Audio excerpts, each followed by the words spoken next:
In the final hours of the last session of the Congress, again, without hearings, without any discussion, measure was put into the continuing resolution to fund the government for the next year that would allow pensions in the private sector to be reduced and or eliminated.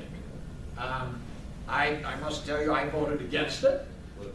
It was done at the 11th hour. If people tell you they didn't know anything about it, they're right if you're talking about the general public. But the members of Congress knew what they were doing. Yes, they knew what they were doing. And right now, one of the largest pension funds in the country, the Central States Pension Fund, they're proposing to cut their pension benefits by anywhere from 50 to 70%.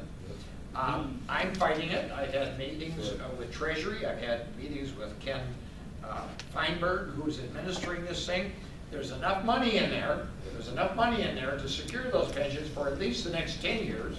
We have this Pension Guarantee Corporation that's supposed to protect people's pensions, doggone it. And these working men and women paid in every dime, every nickel, every penny. They had it withdrawn from their paychecks that they had contracted and agreed to pay for their pensions with the expectation they would be able to live long enough and retire someday and count on those benefits. Now, there were over 1,000 companies and corporations that didn't pay in their fund. They didn't pay into it. So now the fund is short of money. So we bail out Wall Street, bail out the bankers, bail out General Motors. We got $5 million for people that are coming over from nowhere that never did anything. Exactly, exactly. So I'm fighting this thing tooth and nail. And if you're not a member of the Central States Pension Plan, one of the largest in the country, there are hundreds of thousands of people who lose benefits if this is allowed to go through. But believe me, that's just the eye of the storm. That's just the point of the spear. Other people's pensions will suffer the same consequences if we allow this thing to go through. If they take us down, they'll take the rest right with them. Absolutely, absolutely. Now, I thought this deal was in mediation. They had somebody out there coming up with some kind of solution to this. Well, I'm working on a Well, I solution. thought they had that guy that worked on like the World Trade Center. Yeah, that's Ken Feinberg.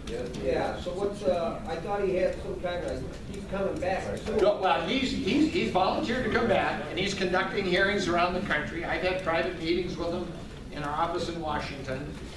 He has the authority to accept or reject this thing.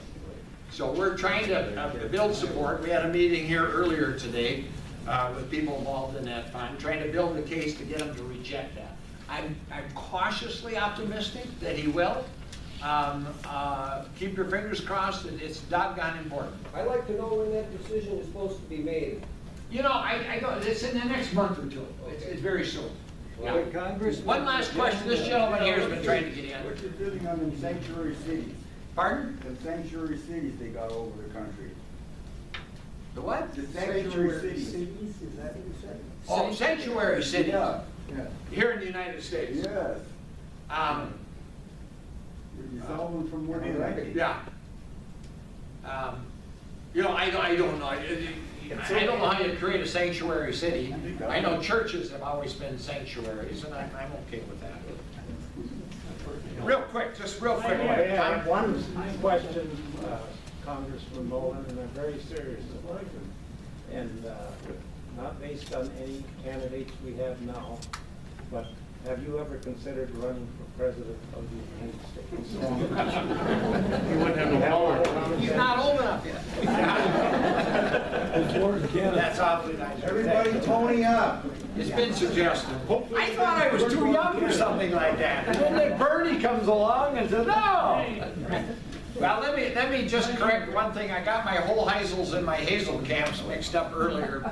Herbie, my kids were up on Red Lake fishing last weekend. They did pretty darn good. So it's been a few years since you and I did that. It's been a couple, yeah. Everybody, thank you so much for coming, and don't hesitate to call or write.